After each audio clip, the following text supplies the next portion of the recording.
अस्सलाम वालेकुम, क्या हाल है। उम्मीद है आप खैरियत से होंगे।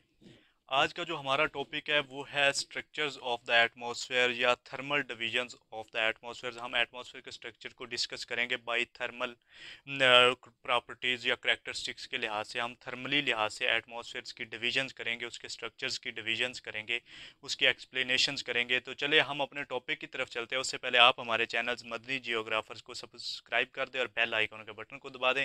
तो चलिए हम अपने टॉपिक की तरफ चलते हैं। Thermal divisions of the atmosphere या structures of the atmosphere. Structures of the atmosphere by thermal properties या थर्मल करैक्टरिस्टिक्स के लिहाज से हमने एटमॉस्फेयर की डिवीजंस की हैं।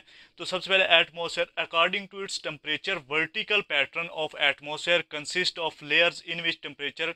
उसने ये कहा है कि हम इसमें थर्मल में हम जो है एटमॉस्फेयर को उसको वर्टिकली लिहाज से अकॉर्डिंग टू इट्स टेम्परेचर्स मुख्तलिफ लेयर्स की सूरत में डिवाइड करेंगे। और वो कौन कौन सी लेयर्स हैं और हर लेयर्स की अलग अलग करैक्टरिस्टिक्स हैं कि इस लेयर्स के अंदर कौन कौन सी चीज़ें पाई जाती हैं, इस लेयर्स के कौन कौन से करैक्टरिस्टिक्स हैं और इसका टेम्परेचर जो है वो किस तरह वर्टिकली टाइप होता है, हॉरिजेंटली टाइप होता है। ये सारी चीज़ें हम डिस्कस करने लगे हैं। तो चलिए हम डिस्कस करते हैं कि मैंने यहाँ पे लेयर्स बनाई हुई है। सबसे पहली जो लेयर्स है अकॉर्डिंग टू नंबर वन पे हमने ये यहाँ पे हाइट लिखी है 15 है, 50 किलोमीटर है, 85 है, 800 है और 63। क्योंकि मैंने आपको बताया कि एटमॉस्फेयर की जो आल्टीट्यूड है या हाइट है वो तकरीबन 37,000 माइल या 63,000 किलोमीटर के में दी हुई है। तो ये मैंने लिखी हुई है 0 से लेकर 63,000 किलोमीटर तक और इसको मुख्तलिफ 5 लेयर्स के अंदर मैंने डिवाइड किया हुआ है। नंबर वन पे जो हमारे पास इस साइड पे मैंने वर्टिकल फॉर्म में इसकी हाइट दी है और हॉरिजेंटल में इसका मैंने temperature in Celsius degree Celsius के अंदर दिया हुआ है। 0 है, 50 है, 100 डिग्री है। इस साइड पे लेफ्ट साइड पे -50 और -100 डिग्री है। तो नंबर वन पे जो हमारे पास लेयर्स है वो कौन सी लेयर है, वो है ट्रोपोस्फेयर। जो जिसकी हाइट क्या है 0 से 15 किलोमीटर्स के अंदर इसकी हाइट है। 0 से लेकर अर्थ मतलब अर्थ सरफेस की जो है यहाँ से लेकर 15 किलोमीटर अबव तक जो एटमॉस्फेयर की लेयर है उसको हम क्या कहते हैं, उसको हम ट्रोपोस्फेयर कहते हैं। और इसके करैक्टरिस्टिक्स क्या है वो भी मैंने साथ लिखे हुए हैं। नंबर वन पे आ जाता है एटमॉस्फेयर। एटमॉस्फेयर जो है वो हमारे पास क्या है, सॉरी ट्रोपोस्फेयर। एटमॉस्फेयर 80% लाइन मतलब जो ट्रोपोस्फेयर है एटमॉस्फेयर का 80% पार्ट है। जो मतलब 80% जो दबाव है ये 80% उसके अंदर मुख्तलिफ चीज़ें हैं वो किसके अंदर है, ट्रोपोस्फेयर के अंदर है। 15 kilometre above the equator and 18 kilometre above the pole. क्योंकि ये इक्वेटर से 15 किलोमीटर अबव है और पोल से इसकी जो आल्टीट्यूड या हाइट है वो कितनी है, 8 किलोमीटर है। Densest layers of the atmosphere. Densest layers of the atmosphere मतलब ये एटमॉस्फेयर की सबसे डेंसेस्ट लेयर्स है। क्यों क्यों डेंसेस्ट है वो आगे लिखो। It contains water vapours, moistures and dust particles. मतलब इसके अंदर वाटर वेपर्स होते हैं, मॉइस्चर्स होते हैं, नमी ह्यूमिडिटी जो होती है और उसके अलावा डस्ट पार्टिकल्स वगैरह होते हैं। जो ये तूफान वगैरह आते हैं, आंधियाँ वगैरह आते हैं, विंड स्टॉर्म्स वगैरह आते हैं, तो ये सारे जो होते हैं वो ट्रोपोस्फेयर्स के अंदर ही आते हैं, इसलिए इसको डेंसेस्ट लेयर्स कहते हैं। This regions the temperature decreases at height increases. इस लेयर्स के अंदर ये मैंने एक टेम्परेचर का खात बनाया, ये इस तरह जा रहा है जो जिग जैग की फॉर्म की सूरत में। तो इसके अंदर मैंने लिखा है कि टेम्परेचर जो है डिक्रीज होता है वर्टिकली। जैसे जैसे उसकी हाइट इंक्रीज होती है तो टेम्परेचर जो होता है वो डिक्रीज होता जाता है। और वो किस परसेंटेज के हिसाब से डिक्रीज होता है, तो 1 डिग्री सेंटीग्रेड पर 165 मीटर। मतलब जैसे जैसे हम 165 मीटर करेंगे तो 1 डिग्री सेंटीग्रेड जो टेम्परेचर है वो डिक्रीज हो जाएगा 65 डिग्री सेंटीग्रेड पर 1000 मीटर के हिसाब से। 6.4। तो इसको क्या कहते हैं, इसको कहते हैं 1 डिग्री सेंटीग्रेड पर 165 metre called normal lapse rate. और इसको हम वर्टिकल लैप्स रेट भी कहते हैं कि टेम्परेचर का जो अमूदी घटाव है, मतलब जैसे जैसे बुलंदी इंक्रीज होती जाती है, हाइट इंक्रीज होती जाती है, टेम्परेचर डिक्रीज होता जाता है। और वो किस हिसाब से होता है, वो 1 डिग्री सेंटीग्रेड पर 165 metre called normal lapse rate. इसको हम नॉर्मल लैप्स रेट कहते हैं।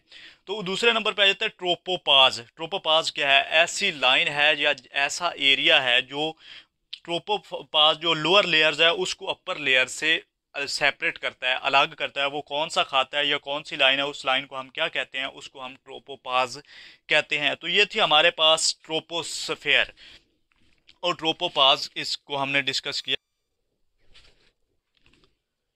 तो दूसरे नंबर पे है हमारे पास स्ट्रेटोस्फेयर।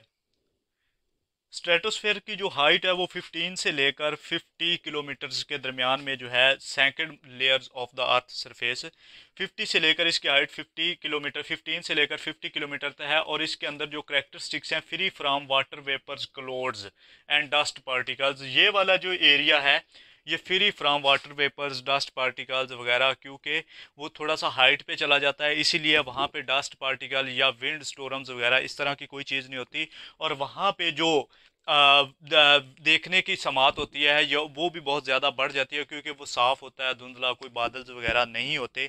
तो ज़्यादातर मोस्टली जो हवाई जहाज़ हैं एयर, वो इसी लेयर्स के अंदर ही सफ़र करते हैं।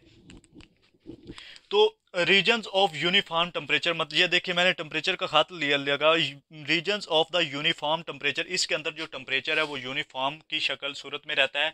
हॉरिजेंटल विंड्स लेयर, इसके अंदर जैसे जैसे हम जो ट्रोपोस्फेयर के अंदर है उसके अंदर हम जैसे जैसे बुलंदी की तरफ जाते हैं तो हमारा जो है वो टेम्परेचर कम होता है। लेकिन स्ट्रेटोस्फेयर के अंदर जो है वो हम हॉरिजेंटल टाइप हो जाता है टेम्परेचर, जैसे जैसे आप ईस्ट टू वेस्ट या इस साइड पे चलेंगे, नॉर्थ टू साउथ वाला वो नहीं है, ईस्ट टू वेस्ट मतलब टेम्परेचर हॉरिजेंटल टाइप उसमें इंक्रीज या डिक्रीज होगा। तो ओजोन लेयर, इसके अंदर एक मोस्ट इंपॉर्टेंट लेयर्स पाई जाती है जो कि जिसको हम ओजोन लेयर कहते हैं, जो कि O3 के नाम से मशहूर है, फेमस है। ओजोन क्या है? ओजोन एक ऐसी तह है जो सूरज की तरफ से आने वाली अल्ट्रावायलेट रेज को रोकती है, और वो कहाँ पे है? 40 से लेकर 45 किलोमीटर के दरमियान में एक लेयर्स है जिसको हम ओजोन लेयर का नाम देते हैं। और वो किसके अंदर पाई जाती है? वो स्ट्रेटोस्फेयर के अंदर पाई जाती है, जो एटमॉस्फेयर की सेकंड लेयर्स है अकॉर्डिंग टू हाइट्स के हिसाब से। तो यहाँ पे एक और सेपरेटर है स्ट्रेटोपाज के नाम से। स्ट्रेटोपाज क्या है? जो लेयर्स या एक ऐसी लाइंस जो स्ट्रेटोस्फेयर्स और मेसोस्फेयर्स को की डिविजन्स करती है, या उनके दरमियान में एक बॉर्डर लाइंस है, उसको हम क्या कहते हैं? स्ट्रेटोपाज कहते हैं। नंबर थर्ड पे हमारे पास आ जाता है मेसोस्फेयर्स।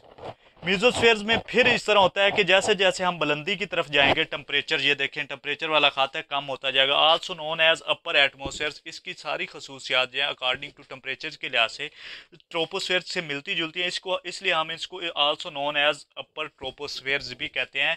80 to 85 kilometre above the earth surface, मतलब इस लेयर्स के अंदर इसकी हाइट कितनी है? 50 टू लेकर 85 किलोमीटर तक इसकी हाइट है। और यहाँ पे 80 से लेकर 85 किलोमीटर के दरमियान में एक विंड लेयर पाई जाती है जिसको हम डी लेयर्स कहते हैं। तो ये था हमारे पास मेसोस्फेयर, और मेसोस्फेयर और थर्मोस्फेयर के दरमियान में एक बॉर्डर लाइन है जिसको हम क्या कहते हैं? मेसोपाज कहते हैं। और हमारे पास फोर्थ नंबर पे जो लेयर्स है वो कौन सी है? वो है थर्मोस्फेयर्स। थर्मोस्फेयर्स मतलब इसके अंदर भी टेम्परेचर जो इंक्रीजेज होता जाता है विद हाइट। इसमें जो हाइट के हिसाब से टेम्परेचर इंक्रीज होता है, बाकी लेयर्स के अंदर क्या होता है? हाइट के हिसाब से टेम्परेचर डिक्रीज होता है। लेकिन इस लेयर्स में ये देखिए मैंने ये वाला खात, इस लेयर्स के अंदर टेम्परेचर क्या हो रहा है? हाइट, जैसे जैसे हम हाइट की तरफ, और इसकी बुलंदी कितनी है? 85 टू लेकर 800 किलोमीटर तक इसकी हाइट है। जैसे जैसे हम बुलंदी की तरफ, हाइट की तरफ जाएंगे तो क्या होता है? टेम्परेचर जो होता है वो इंक्रीज होता जाता है। और 300 kilometres above the earth surface जो टेम्परेचर है वो approximately above the 700 degree centigrade को भी क्रॉस कर जाता है। तो इसके अंदर लाइट शीट होती है, एक लाइट शीट जिसको हम शुमाली नेस्कुरा मतलब नदरन हेमिस्फेयर्स के अंदर अरूरा बोरियल्स कहते हैं, और सदरन हेमिस्फेयर्स के अंदर अरूरा ऑस्ट्रेलियस कहते हैं, ऑस्ट्रल्स कहते हैं। ये क्या है? ये एक लाइट शीट है, और वो किसके अंदर है? थर्मोस्फेयर्स के अंदर पाई जाती है। और थर्मोस्फेयर्स और एग्जोस्फेयर को एक फिर बुलंद जो इनके सेपरेटर है, सेपरेटर लाइन है, उसको क्या कहते हैं? थर्मोपाज कहते हैं। एंड पे जो हमारे पास है एग्जोस्फेयर्स, एग्जोस्फेयर्स की जो बुलंदी है वो 800 से लेकर 63, अब जहाँ तक टिल एटमॉस्फेयर्स की जो हाइट है जहाँ पे ख़त्म होती है वहाँ तक इसको, लेकिन इसको हम कंसीडर्स करते हैं मैग्नेटोस्फेयर्स का भी इसको पार्ट कहते हैं। मैग्नेटोस्फेयर्स क्या है? मैग्नेटोस्फेयर्स एक ऐसी लाइंस है जो एटमॉस्फेयर्स और स्पेस के दरमियान में एक बॉर्डर लाइंस है, उसको हम क्या कहते हैं? मैग्नेटोस्फेयर्स को। और एग्जोस्फेयर्स को अक्सर हम टाइप पार्ट्स ऑफ द मैग्नेटोस्फेयर्स भी कहते हैं। और ये कहाँ तक है? 800 किलोमीटर से लेकर 63,000। और ये इसके अंदर हमने थर्मल डिविजन्स ऑफ द एटमॉस्फेयर्स के अंदर उसके हमने 5 लेयर्स की ये मैंने टेम्परेचर का ख़त भी बताया, टेम्परेचर किस तरह इंक्रीज डिक्रीज होता है मुख्तलिफ लेयर्स के अंदर। फिर मैंने सेपरेटर लाइन जो है मुख्तलिफ लेयर्स को एक लेयर्स को दूसरी लेयर से जुदा करने वाली जो बॉर्डर लाइन्स है उनको भी क्या कहते हैं? ट्रोपोपाज, स्ट्रेटोपाज, मेसोपाज, थर्मोपाज। ये 4 पाज भी मैंने बताया। यहाँ पे मैंने हॉरिजॉन्टल टाइप में टेम्परेचर टेम्परेचर्स को शो किया, और वर्टिकल फार्म में मैंने क्या, हाइट को शो किया। तो आज का जो हमारा टॉपिक है वो यहाँ पे एंड होता है। आप हमें इजाज़त दें। अल्लाह हाफिज़।